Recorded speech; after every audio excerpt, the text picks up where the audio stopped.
재테크라는 말은 좀 쓰지 말자. 단기간에 돈 버는 방법, 100살까지 살면 그게 엄청난 리스크예요. 풍요로운 인생을 살 수 없는 세상이에요 지금은. 안녕하십니까. 저는 행복백세 자산관리연구회의 대표를 맡고 있는 강창입니다. 우리보다 20년 30년 고령사회를 앞서가고 있는 그 일본 사회를 보면서 앞으로 고령사회가 되면 저런 문제가 생기는 거구나, 그걸 본 것이 저한테는 큰 도움이 돼가지고 1인 연구소를 만들어가지고 투자교육, 노후설계 교육에 대한 공부를 하고 강의 활동을 하고 있습니다. 정말로 와이즈, 현명하다, 지적이다, 자기 한 분야에서 어느 정도 성공을 이뤘다, 자신만의 멋과 품격을 가진 시니어 세대들을 이야기하는 거 아닌가, 그런 생각을 하는데요. 듣고 보니까 쑥스럽지만은 매일매일 기도하는 게 뭐냐면 노인이 아니고 성숙한 어른으로 살 수 있도록 좀 도와주세요, 이런 기도를 하고 있는데 통하는 게 있구나, 그런 생각을 했습니다. 네. 우리나라는 그냥 입시교육 이것만 너무 열중하고 경제교육, 금융교육을 안 시킨 것 같아요. 돈 관리, 경제적 자립, 이런 내용에 대해서 미국의 고등학교 교과서에는 40몇 페이지가 나오고 있더라고요. 근데 우리는 몇 페이지가 되지도 않는데 선택을 거의 안 하거든요. 그것이 지금 문제가 되고 있기 때문에 요즘 주위에서 보면은 학부모들도 금융교육을 시켜야 되겠다는 인식을 하고 있고, 또 사회에서도 그런 운동이 벌어지고 있는데, 제가 하나 걱정은 뭐냐면 그 MZ 세대들이 금융교육에 관심을 많이 갖고 공부를 하고 있는 건 사실인데, 금융교육이라고 하는 게 뭐냐면 경제적인 자립인데, 그냥 재테크, 돈 버는 능력, 단기간에 돈 버는 방법, 그러니까 예를 들어서 코인이라든지 그 다음에 주식을 사고 팔고 하는데, 우리나라 20대 남성 주식 투자자들이 1년에 68번을 샀다 팔았다 하는 거예요. 이것만 하다 보니까 제대로 된 자립교육이 되고 있지 않은 것 같아요. 경제적 자립하기 위해서 내가 갖고 있는 자산, 부동산 같은 실물 자산이 있고, 예금이라든지 주식 같은 금융자산이 있고, 나라는 인적 자본이 있거든요. 이 세 가지 자산 관리를 잘해야 되는데, 그 중에서도 또 금융자산을 성격에 따라서 세 가지로 나누는 것부터 시작해야 돼요. 당장 내일 모레 써야 될 돈, 먹고 살아야 될 것, 그런 거는 생계형 주머니에 넣어놓고 언제든지 찾을 수 있도록 예금을 해야 돼요. 그 다음에 또 하나는 뭐냐면은 노후에 대비해 가지고 20년 30년 장기적으로 리스크가 따르는 투자 상품에 넣어가지고 그걸 불려가는 걸, 그걸 이제 투자 주머니라고 그래요. 생계형 주머니들은 다 있고, 노후 대비로 꾸준히 모아가는 투자하는 주머니를 갖고 있는 사람이 거의 없는 게 문제고요. 대신 뭐가 있냐면 트레이딩 주머니라고 해가지고 어디서 좋은 정보 듣고 샀다가 또 팔고 샀다 팔았다 하는 트레이딩 주머니를 대부분 사람들이 갖고 있는 거예요. 그래서 보면 유튜브에서는 아침마다 오릅니까 떨어집니까, 뭐 사야 됩니까? 근데 그렇게 해서 성공하는 예가 거의 없거든요. 거기에 정신을 쏟고 돈도 못 벌고 잘못하고 있는 거죠. 그래서 원래 그 트레이딩 주머니라고 하는 것은 오락하는 기분으로 내가 갖고 있는 자산의 10%나 20% 이내에서 우리 빠진거 하는 것 같은 그런 기분으로 벌면 폼나게 쓰고, 까먹으면 그냥 이거 오락했으니까 됐지, 그런 정도로 해야 되는데 여기에 목을 메고 있는 거예요. 재테크라는 말은 좀 쓰지 말자. 이게 그 금융 공부라고 생각하는 게 큰 착각이다. 그거는 확실히 말씀을 드릴 수가 있겠습니다. 첫째, 자산 관리를 잘해야 된다. 자산 관리에는 절약하는 것부터 해야 돼요. 자산 관리니까 필요 없는데 안 쓰는 게 중요하거든요. 그런데 제가 어디 가서 절약을 얘기하면 많은 분들이 그래요. 쪼잔하게 무슨 절약이야? 아니, 세상에 그거 모르는 사람이 어디가 있어. 유치원 때부터 들은 얘기인데. 근데 우리가 알아야 될 게 뭐냐면, 우리는 의식하지 못하고 아낀다고 생각하는데 너무나 낭비 요인, 거품 요인이 많다는 거예요. 필요 없는 자동차, 교육비, 결혼 비용, 경조사, 이런 것부터 아끼는 노력을 하지 않고는 노후 대비 자산 관리가 안 되게 돼 있거든요. 지금과 같은 저성장 시대, 이 저금리 시대에는 그까짓 주식 사서 부동산 사서 10% 수익이면 되는 거지, 그게 마음대로 되는 게 아니거든요. 그러니까 가면 갈수록 절약의 중요성이 높아질 거예요. 인적 자산 같은 경우에는요, 내 몸이거든요.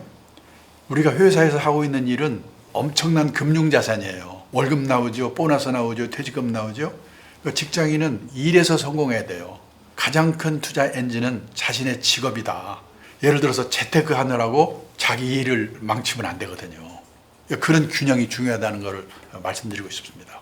현금, 예금, 주식, 채권, 펀드, 보험, 이런 수많은 금융자산은 저축 상품과 투자 상품으로 나눠진다. 저축해서 돈 모으자, 투자해서 돈 모으자, 상반된 개념을 갖고 있어요. 예금처럼 갖다 맡기면 책임져주는 상품은 저축상품이다. 주식이나 펀드처럼 잘하면 돈을 버는데 잘못하면 원금도 깨먹을 수 있는 리스크가 따르는 상품, 이게 투자 상품이다.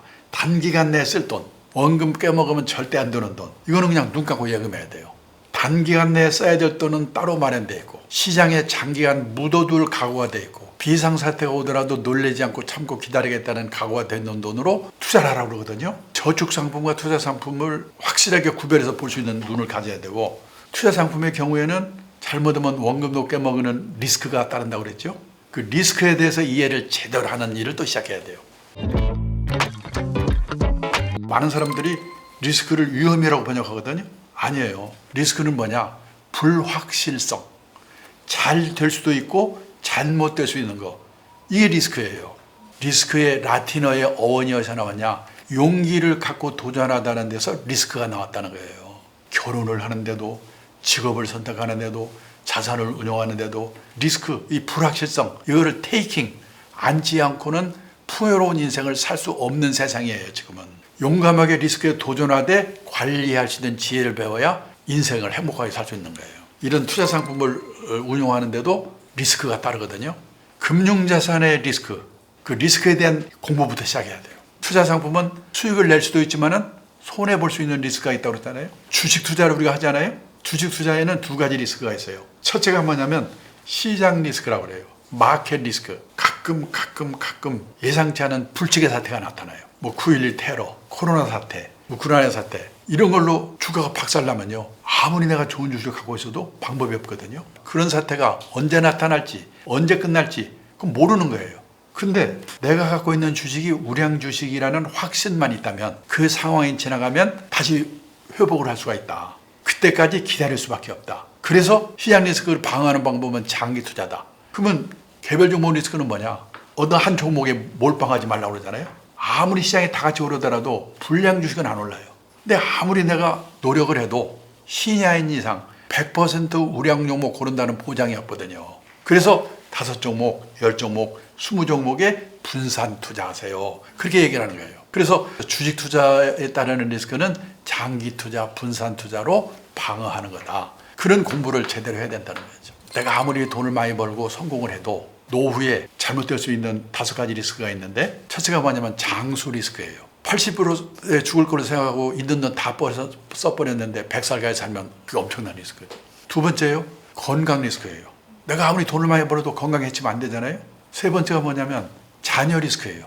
우리나라 이 성인의 313만 명이 캥거루예요. 내가 아무리 성공해도 자녀가 그렇게 되면 걔의 노후는 어떻게 되고 부모인 나의 노후는 어떻게 된가. 그 다음에요, 부동산에 편중된 자산 구조 리스크.